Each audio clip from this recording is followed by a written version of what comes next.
In the year 95 AD, the most powerful empire on earth set out to silence the last living disciple of Jesus Christ. They bound John the Apostle. They dragged him through the streets of Rome, past jeering crowds, past soldiers in iron, and they threw him into a cauldron of boiling oil. They expected screams, they expected death, but what they witnessed instead was a miracle that shook the empire. This is the story of the last apostle and the night he should have died. 11 apostles were already dead, crucified, beheaded, stoned. Only one old man remained. His name was John. 60 years earlier, he had leaned against Jesus at the Last Supper, the disciple Jesus loved. Now he was 90. His hands trembled, but his eyes did not. They dragged him before Emperor Domitian, a man who ordered the empire to worship him as Lord and God. Those who refused vanished, one by one. And John was the one voice that would not bow. The emperor looked at the frail old man before him and laughed. So, this is the last of them. Let the God of the Christians save him now, if he can. His sentence was not the sword. Domitian wanted a spectacle. They filled a cauldron with oil and heated it until it screamed. They would lower the old apostle in, alive. They bound his arms. They lifted him over the edge. The steam rose, the oil hissed, and the old man closed his eyes, not in fear, but in prayer. And the oil did not burn him. He stood in the boiling cauldron, calm, unhurt, untouched. The executioners staggered back, paralyzed with fear. And from the steam, the old man spoke. You cannot kill what God is not finished using. Unable to kill him, Domitian chose something crueler than death.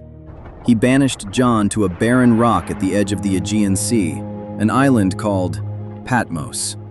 But what Rome meant as a tomb would become the birthplace of the most terrifying prophecy ever written. Patmos was no ordinary exile.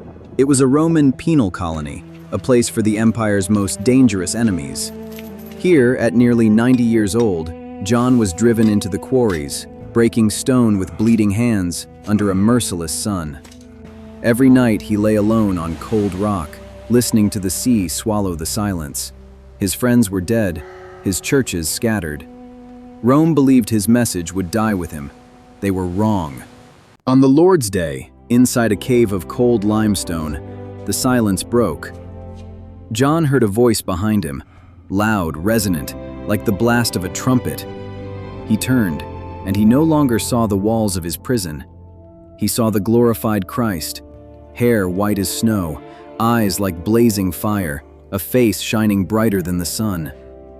John fell at his feet as though dead, but a hand touched him, and a voice said, "Do not be afraid. Write down what you see, and send it to the 7 churches." For what came next would tear the veil off the end of the world. John watched the heavens tear open. Before the throne of God, a scroll sealed with 7 seals. One by one, the seals broke. The first horseman rode out on a white horse, conquest. Then the red horse, war, and the earth drowned in blood. Then the black horse, famine, and the cry of the starving. And last, the pale horse. Its rider's name was Death, and hell followed close behind. The sun turned black as sackcloth. The moon turned to blood. The stars fell from the sky like ripe figs in a storm. 7 trumpets sounded. Fire and hail and darkness swept the earth. A great red dragon rose, and a woman clothed with the sun cried out to heaven. A beast climbed out of the sea, and the armies of the world gathered for one final battle. This was the war between good and evil, the judgment of the world itself. But John's vision did not end in fire. Beyond the smoke and the thunder, he saw a new heaven and a new earth. A radiant city descending from God, walls of jasper, gates of pearl, streets of pure gold. There was no sun and no moon, for the glory of God was its light.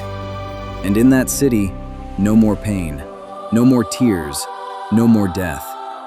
And the one on the throne spoke, "Behold, I make all things new.